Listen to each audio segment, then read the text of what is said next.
idol đi món hết idol mà tạm rồi tạm một lì đi bả hello bro đấy tạm một rồi lì thì mới cùng đã chân mốc mình mới lên chạy lên ta lên chạy cho bay cái đá chi anh tặng tôi có thì bơ cục hay mà cái giấy lên cái sạch mà mình thường một sẵn sàng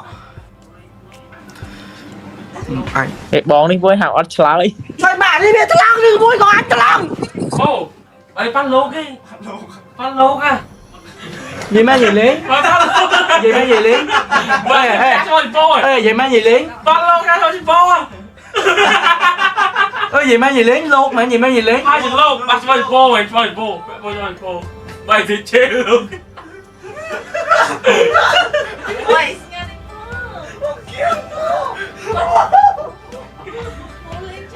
mỗi trên lớp chào các mày thì lúc nói chuyện chào là cho con lấy hai anh bó anh mình đừng ôi cho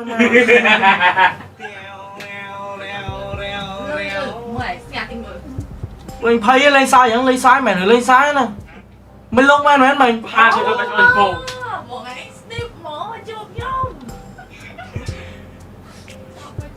mày nè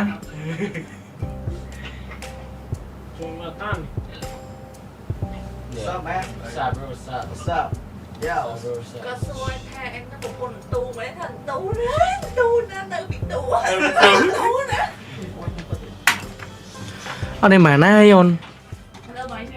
mẹ nè lúc nãy là chọn ai chỗ chơi những ảnh mấy nó được lấy sói cái na đây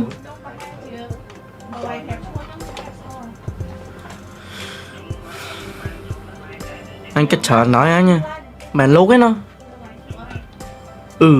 dương ngọt đắng người dương ngọt bên cầm ho hề nè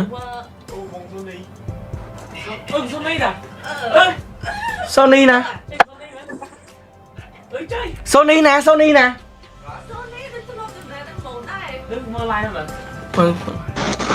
hello